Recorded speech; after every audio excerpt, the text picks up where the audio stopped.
Welcome to my YouTube channel PV campus. तो चलिए start करते हैं फिजिक्स 12th क्लास का सेकंड चैप्टर, जिसका नाम है गॉस थ्योरम, यानी कि गॉस की प्रमेय।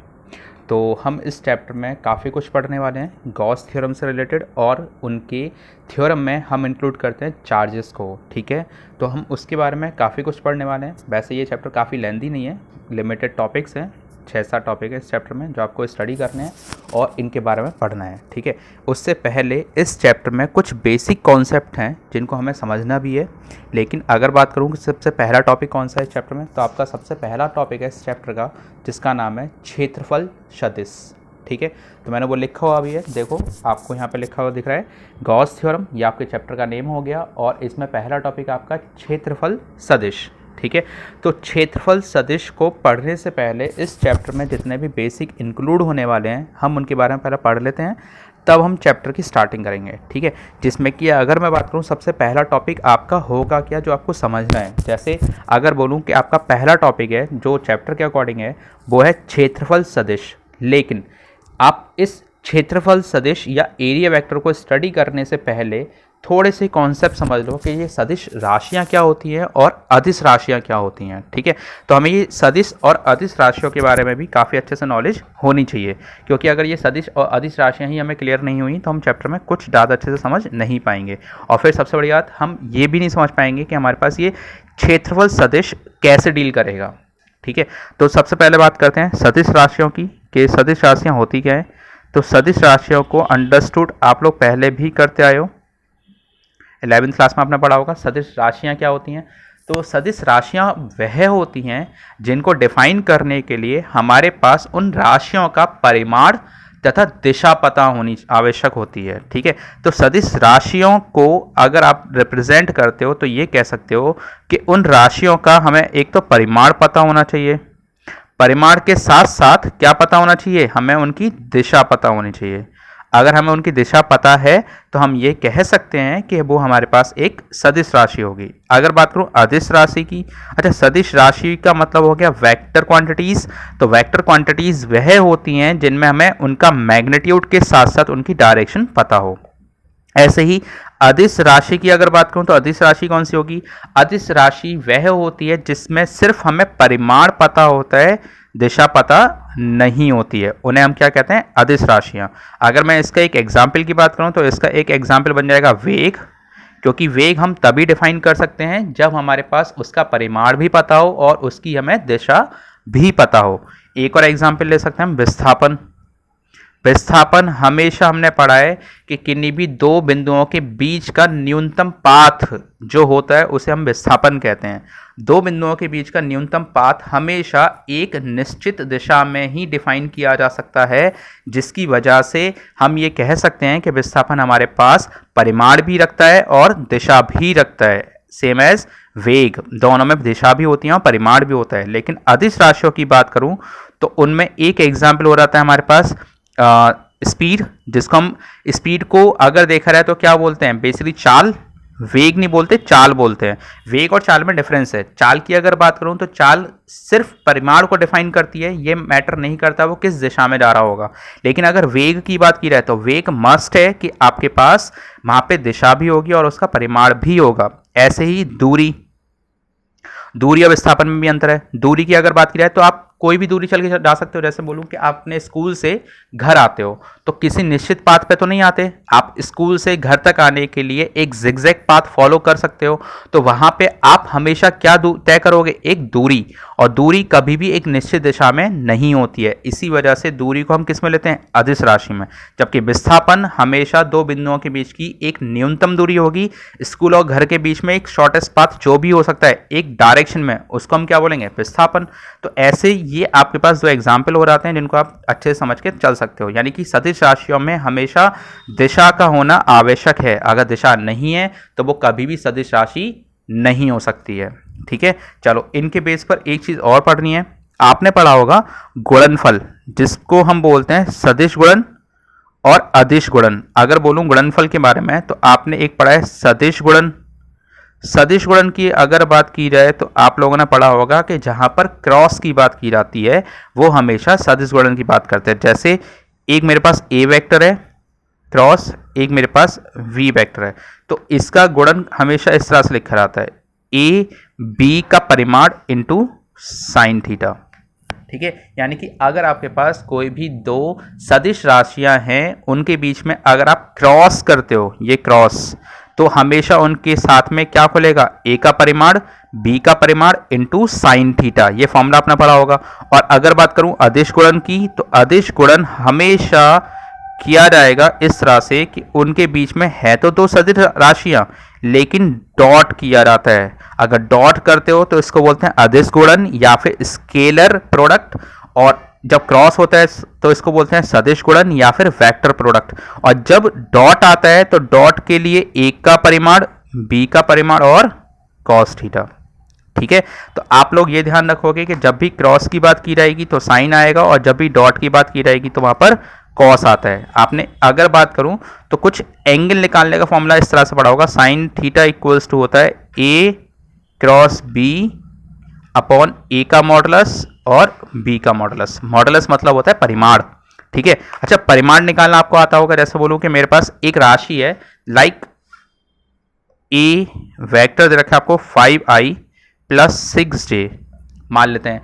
अब मैं बोलूं कि आपको इसका परिमाण निकालना है। परिमाण मतलब हो गया a मॉडुलस, तो इसका कैसे निकलेगा, अंडर द रूट i के कोफिशिएंट का स्क्वायर प्लस j के कोफिशिएंट का स्क्वायर अंडर द रूट। अब यहां से इसकी वैल्यू लिख दो, जो भी आएगी 25 और 36 कुछ हो जाएगी कितनी, j 36 होगा या 25 होगा, तो ये होगा 61। ठीक है, तो हो गया परिमाण। तो यहां पे हम जो बात कर रहे हैं ना, a क्रॉस b, हमेशा क्या होगा, a का परिमाण b का परिमाण इंटू साइन थीटा। यानी कि आप a वेक्टर का अंडर रूट में i का कोफिशिएंट है तो i के कोफिशिएंट का स्क्वायर प्लस j के कोफिशिएंट का स्क्वायर प्लस k भी है तो k के कोफिशिएंट का स्क्वायर अंडर द रूट निकाल के वैल्यू यहाँ पुट कर दो। तो ये किया रहता है वहां पर। तो ऐसे ही आप क्या निकालते थे, आपने एक फॉर्मूला पढ़ा होगा एंगल निकालने का, या फिर मैं इसका उल्टा भी कर सकता हूँ। तो ये लिखा जा सकता है कि दो सदिश राशियों का गुणन क्रॉस लगा के लिखोगे तो ये आएगा, और अदिश राशियों के लिए अदिश गुणन करते हो तो दो सदिश राशियों का डॉट प्रोडक्ट हमेशा क्या देता है, अदिश गुणन। तो आपने ये सब कुछ पढ़ा होगा 11th क्लास में बेसिक। अब एक बेसिक की और बात करता हूं जो इस चैप्टर में यूज होने वाला है, वो है कि लंबवत और अभिलंब में क्या डिफरेंस होता है। जैसे अगर बोलूं अभिलंब और लंबवत में क्या डिफरेंस है। ठीक है, तो आपको ये डिफरेंस भी पता होना चाहिए कि अभिलंब क्या होता है और लंबवत क्या होता है। तो देखो, अगर मैं बोलूं कि मेरे पास कोई एक लाइन है, यानी कि एक्स डायरेक्शन है, लेट की एक्स डायरेक्शन है मेरे पास, ठीक है, एक्स दिशा। अगर मैं इस पर एक और लाइन ड्रॉ कर देता हूं जो इसके साथ 90 डिग्री का एंगल बनाती हो, तो आप ये कह सकते हो कि ये एक्स दिशा के लंबवत है। यानी कि अगर कोई एक रेखा दूसरी रेखा पर 90 डिग्री का कोण बनाता है तब वह लंबवत क्वांटिटी कहलाती हैं या लंबवत राशियां कहलाती हैं। लेकिन अगर बोलूं कि अभिलंब क्या होगा, तो अभिलंब के लिए मस्ट कंडीशन होती है कि आपके पास कोई भी एक वक्र है, जैसे हम प्लेन भी बोल सकते हैं। अगर कोई भी लाइन किसी वक्र पर 90 डिग्री का कोण बनाती हो तो उसको बोलते हैं अभिलंब। यानी ये हो रहेगा अभिलंब और ये हो रहेगा लंबवत।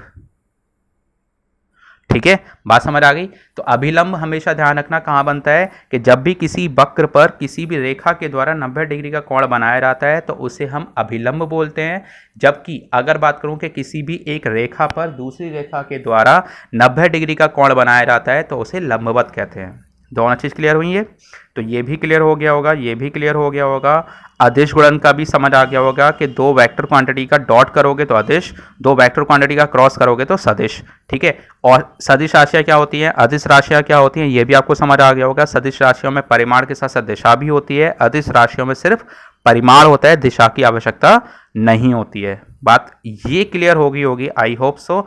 अब आते हैं अपने बेसिक चैप्टर पे, क्योंकि ये कुछ कॉन्सेप्ट हैं जो हम इस चैप्टर में यूज करने वाले हैं। ठीक है, तो चैप्टर में सबसे पहला आपका टॉपिक है क्षेत्रफल सदिश।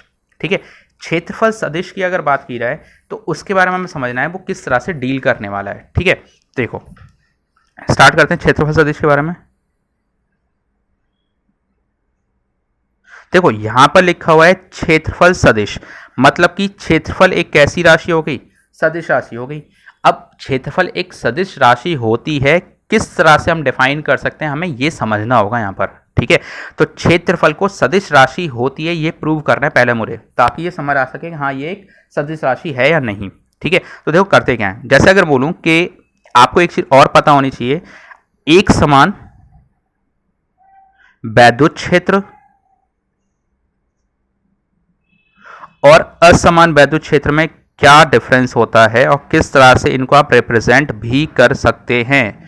अगर बात करूं एक समान वैद्युत क्षेत्र, तो एक समान वैद्युत क्षेत्र का मतलब होगा कि किसी भी फील्ड में या किसी भी एक एरिया में या क्षेत्र में वैद्युत क्षेत्र की रेखाओं, ठीक है, या फिर ऐसा कह सकते, सिंपल लैंग्वेज में समझाता हूं, सिंपल लैंग्वेज में ये कि किसी भी पृष्ठ पर वैद्युत क्षेत्र जहां भी आप डिफाइन करोगे उसकी इंटेंसिटी हर पॉइंट पे समान होनी चाहिए, तब उसे बोलते हैं हम एक समान वैद्युत क्षेत्र। यानी कि किसी पृष्ठ पर, किसी भी पृष्ठ पर वैद्युत क्षेत्र की तीव्रता प्रत्येक बिंदु पर एक समान होगी, तब वह एक समान वैद्युत क्षेत्र कहलाता है। जबकि अगर किसी पृष्ठ पर वैद्युत क्षेत्र की तीव्रता अलग अलग बिंदु पर अलग अलग मिलती है, तब उसे असमान वैद्युत क्षेत्र कहते हैं। ठीक है, अब इसको ग्राफिकली अगर आपको समझना हो तो ग्राफिकली भी समझ सकते हैं। देखो, अगर मैं बोलूं कि वैद्युत बल रेखाओं के बीच की दूरी अगर फिक्स्ड रहती है, चेंज ना हो, देखो वैद्युत बल रेखाओं के बीच की दूरियां अगर अलग अलग ना हो, एक समान हो, तब इसको हम बोलेंगे एक समान वैद्युत क्षेत्र। ठीक है, वैद्युत बल रेखा मैंने आपको बताई कैसे होती हैं। वैद्युत बल रेखाएं हमेशा बल की डायरेक्शन को रिप्रेजेंट करती हैं, इसी वजह से इनको वैद्युत बल रेखाएं भी कहते हैं। जो मैंने एक एग्जांपल बताया था, अच्छे से क्लियर कर लो हर चीज को। जैसे मैंने आपको बताया था कि एक क्यू चार्ज है जो किसी परीक्षण आवेश क्यू नॉट पर एक बल लगाएगा, दोनों ही अगर प्लस के हैं तो ये आवेश परीक्षण आवेश को हमेशा प्रतिकर्षित करेगा, जिसकी वजह से इस पर लगने वाला बल हमेशा इस चार्ज से दूर जाने की कोशिश करेगा। ठीक है, जिसकी वजह से हम ये कह सकते हैं कि इस पे इसकी जो वैद्युत बल रेखाएं होंगी वो कैसी होंगी, बाहर की ओर, देखो बाहर की ओर जा रही हैं और उनको एक एरो के द्वारा रिप्रेजेंट किया जाता है। तो मैंने यहाँ पे वही बना रखा है। देखो यहाँ पे मान लो कि आपके पास कोई आवेश रहा होगा, अब यहाँ पे कोई एक आवेश रखा हुआ है जिससे जितनी भी वैद्युत बल रेखाएं आ रही हैं वो सभी एक समान दूरी पर हैं एक दूसरे से, तब वो कैसा कहलाएगा, एक समान वैद्युत क्षेत्र। लेकिन अगर बोलूं कि आवेश में कुछ इस तरह से रखा गया है कि उससे निकलने वाली वैद्युत क्षेत्र रेखाएं एक दूसरे से असमान दूरी पर हैं, कुछ इस तरह से। ठीक है, तो ये कैसा कहलाएगा, ये कहलाएगा आपके पास असमान वैद्युत क्षेत्र। ये ऐसे भी जा सकती हैं। ठीक है, तो ये क्या कहलाएगा आपके पास, असमान वैद्युत क्षेत्र, जिसमें कि वैद्युत बल रेखाओं के बीच की दूरी कभी भी फिक्स्ड नहीं होगी। देखो इनके बीच की दूरी एक समान थी, इनके बीच की दूरी एक समान है, लेकिन इनके बीच का गैप ज्यादा हो गया, जिसकी वजह से ये क्या कहलाएगा, असमान। तो ये हो गया एक एग्जाम्पल असमान का, और ये हो गया समान का। ये हो गया समान वैद्युत क्षेत्र और ये हो गया असमान वैद्युत क्षेत्र। क्लियर। चलो अब बात करते हैं इसको क्षेत्रफल सदिश में किस तरह से मैं इंक्लूड करने वाला हूं। तो क्षेत्रफल सदिश को समझने के लिए ये समझ आ गया होगा, तो अब मैं ये कहना चाह रहा हूं कि मेरे पास मान लो एक पृष्ठ है, कोई भी एक पृष्ठ है जो कि एक क्या हो सकता है, वर्ग हो सकता है। ठीक है, मैंने वर्ग को, एक वर्ग है मेरे पास, स्क्वायर है, उसको मैंने वैद्युत बल रेखाओं या वैद्युत क्षेत्र में इस प्रकार से रखा है कि उस पृष्ठ से अधिकतम वैद्युत बल रेखाएं पास हो सकें। ठीक है, मैंने इस पृष्ठ को कुछ इस तरह से रखा है कि इस पृष्ठ से मैक्सिमम या अधिकतम बल रेखाएं पास हो सकें, मतलब कुछ इस तरह से। मान लो कि एक बुक है मेरे पास, ठीक है, मैंने इसको कुछ इस तरह से रखा है, ठीक है, और वैद्युत बल रेखाएं कुछ ऐसे आ रही हैं। अब ये इसमें से सारी की सारी वैद्युत बल रेखाएं क्रॉस हो सकती है, हर एक पॉइंट से, देखो हर एक पॉइंट से क्रॉस हो सकती है, मैंने ऐसे रखा हुआ है। ठीक है, तो अगर हर एक पॉइंट से वैद्युत बल रेखाएं ज्यादा से ज्यादा संख्या में क्रॉस हो सकें, तब वह इस पृष्ठ को डिफाइन करने में हेल्प करता है। कैसे डिफाइन करेगा, तो वो समझने की कोशिश करते हैं। देखो मैंने किसी पृष्ठ को वैद्युत बल रेखाओं के क्षेत्र में इस प्रकार रखा है कि उस पृष्ठ से वैद्युत बल रेखाओं की संख्या अधिकतम बद्ध हो सके, तब वह वैद्युत क्षेत्र की तीव्रता को अधिकतम डिफाइन करता है। ठीक है, हम ये कह सकते हैं कि वैद्युत क्षेत्र की तीव्रता उस सरफेस पर अधिक हो सकती है जब उस सरफेस से पास होने वाली वैद्युत बल रेखाओं की संख्या अधिकतम हो। ठीक है, दोबारा बोल रहा हूं, दोबारा सुन लो कि किसी भी पृष्ठ से बद्ध होने वाली वैद्युत क्षेत्र की तीव्रता तब अधिक हो सकती है जब उस पृष्ठ से गुजरने वाली वैद्युत बल रेखाओं की संख्या अधिकतम हो। ठीक है, अब मैंने क्या किया, इस पृष्ठ को डिफाइन करना है कि मैंने एक बार तो इस तरह से रखा कि इससे मैक्सिमम निकल सके, मतलब मैंने इसको ऐसे रखा, हाथ को ऐसे रखा हुआ है, इसमें से अधिकतम वैद्युत बल रेखाएं पास हो सकती हैं, लेकिन मैंने इसको कुछ इस तरह से रख दिया। अब इस तरह से रखने पर क्या वैद्युत बल रेखाएं ज़्यादा से ज़्यादा पास हो पाएंगी या गुजर जाएंगी बिना पृष्ठ को भेदे हुए? तो अभी ये बिना पृष्ठ को भेदे हुए सीधे निकल जाएंगी, और पहले ऐसे रखा हुआ है तो इसको भेद के जा रही हैं। ठीक है, तो भेद के जाने पर वैद्युत बल रेखाएं इससे बद्ध हो पाएंगी, लेकिन अगर पृष्ठ ऐसे रख दिया रहेगा तो इससे बद्ध नहीं हो पाएंगी, तो जिसकी वजह से वैद्युत क्षेत्र की तीव्रता इस कंडीशन में क्या मानी जाएगी, जीरो, और जबकि इस केस में क्या मानी जाएगी, मैक्सिमम।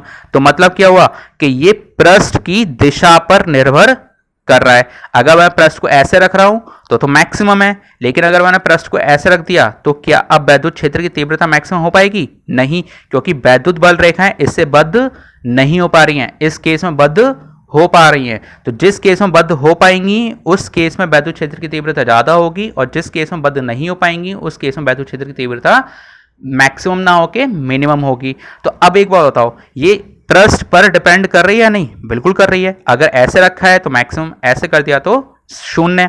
तो इसका मतलब क्या है कि पृष्ठ की दिशा पर निर्भर करती है। इसी वजह से कहीं ना कहीं पृष्ठ इस चीज को कह सकते हैं कि दिशा को डिफाइन करेगा। अब एक बात और सुनो, इस पृष्ठ की अगर बात करूं तो इस पृष्ठ का अपना एक एरिया होगा, लेट ए है। ठीक है, इस पृष्ठ का अपना एक एरिया भी होगा, और अगर दिशा पर निर्भर करता है तो इस पृष्ठ के क्षेत्रफल का एक ऐसी वेक्टर भी होगा जो इसकी दिशा को भी रिप्रेजेंट करे। बात समझने की कोशिश करो, मैं ये कह रहा हूं कि मैंने मान लिया इस पृष्ठ का क्षेत्रफल ए है। ठीक है, तो इस पृष्ठ का क्षेत्रफल जब हमें पता है तो क्षेत्रफल को वेक्टर क्वांटिटी में रिप्रेजेंट करने के लिए इसका अपना एक सदिश वेक्टर भी होगा जो इसकी क्या बताएगा, डायरेक्शन को बताएगा। तो डायरेक्शन को रिप्रेजेंट करने के लिए हम इसकी राशि यानी कि ए पर क्या लगा देते हैं, एरो। ये क्या बताएगा कि ये एक वेक्टर क्वांटिटी है। ठीक है, अगर मैं किसी भी क्वांटिटी के ऊपर एक एरो मार्क कर देता हूं तो हमेशा किसको बताती है, सदिश क्वांटिटी को। ठीक है, तो हम कुछ इस तरह से लिखेंगे कि ए वेक्टर बराबर होगा ए का परिमाण और एन कैप।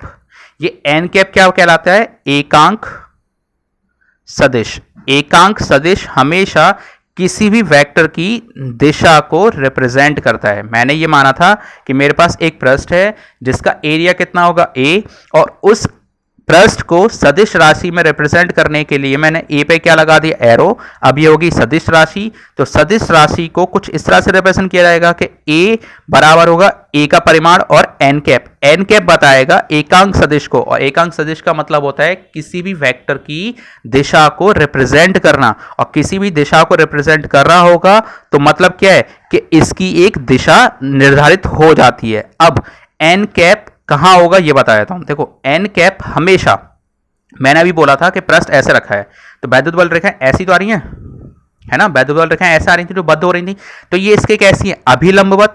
देखो 90 डिग्री का एंगल बना रही है इस पृष्ठ के साथ, और मैंने बताया था अभी 90 डिग्री का एंगल अगर पृष्ठ के साथ बनता है तो उसे हम क्या बोलते हैं, अभिलंबवत। तो मैं ये कह सकता हूं कि इस पृष्ठ के एरिया वेक्टर की डायरेक्शन कहां होगी, अभिलंबवत होगी। ठीक है, तो अब इसका मतलब क्या हुआ कि ये पृष्ठ है और एरिया वेक्टर ऐसा होगा, पेन की दिशा में, मतलब ऊपर की ओर। ठीक है, तो इस पृष्ठ का एरिया वेक्टर हमेशा इस पृष्ठ के लंबवत या तो बाहर की ओर होगा या फिर अंदर की ओर होगा। देखो, या तो बाहर की ओर हो सकता है या फिर इधर से भी आ सकता है, तो अंदर की ओर भी हो सकता है। बात समझ आ गई? तो हमेशा ध्यान रखना कि वो पृष्ठ के या तो अंदर की ओर हो सकता है या फिर वो बाहर हो सकता है, लेकिन कहां होगा, हमेशा अभिलंबवत होगा। बात क्लियर हुई? और ये चीज़ आपको क्लियर भी होनी चाहिए। और साथ के साथ एक पॉइंट और ये है कि हम इस पृष्ठ को जब हम फिजिक्स में स्टडी करते हैं तो हम इस पृष्ठ को बहुत छोटे छोटे अवयवों में विभक्त भी कर सकते हैं। देखो इस तरह से,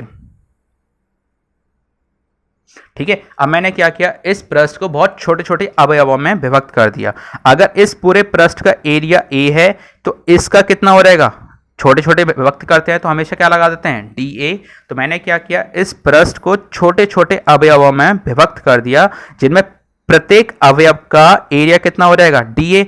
तो इस अवयव का जो एरिया होगा वह डी ए होगा, तो इसकी दिशा भी होगी, तो कैसे लिखेंगे, D A vector equals to D A का मॉडुलस और एन कैप। तो क्या हो गया, डी ए मतलब इस एलिमेंट का एरिया का वेक्टर, उसका परिमाण और उसकी दिशा, यानी कि हर एक की दिशा होगी, इसकी इसके लंबवत, इसकी इसके लंबवत, इसकी इसके लंबवत, इसकी इसकी लंबवत। तो हर एक सरफेस की अपनी अपनी दिशा होगी जो कि कहाँ होगी, लंबवत बाहर की ओर, हर एक एलिमेंट की। ठीक है, चाहे मैं पूरे पृष्ठ की बात करूं या फिर उसके छोटे छोटे अवयवों की बात करूं, वो हमेशा कहाँ होंगे, अभिलंबवत बाहर की ओर या फिर अंदर की ओर। बात समझ आ गई। अगर मैं बात करूं संपूर्ण पृष्ठ की तो ये होगा संपूर्ण पृष्ठ के लिए, और अगर बात करूं मैं एक अवयव के लिए तो अवयव के लिए हमेशा ये लगेगा। ठीक है, तो ये बिल्कुल बेसिक कॉन्सेप्ट है जो आपको समझ में आना चाहिए। पेपर में इसके बारे में ज़्यादा कुछ नहीं पूछा जाता है, लेकिन हम इसको गॉस थ्योरम में यूज़ करने वाले हैं, इसलिए हमें ये पता होना चाहिए। तो आई होप आपको ये अच्छे से क्लियर हो गया होगा। 2-3 बार इस कॉन्सेप्ट को समझ लेना, वीडियो को रिवाइंड कर करके, ताकि ये अच्छे से क्लियर हो जाए। और तब भी डाउट रहता है तो मुझे कमेंट कर दें, कमेंट सेक्शन में डाके, जिससे कि मैं इसके ऊपर दोबारा से कोई वीडियो बना के आपको पोस्ट कर सकूं, ताकि अच्छे से क्लियर हो जाए। ठीक है, और कोई डाउट हो तो आप मुझसे तुरंत पूछें। ठीक, धन्यवाद।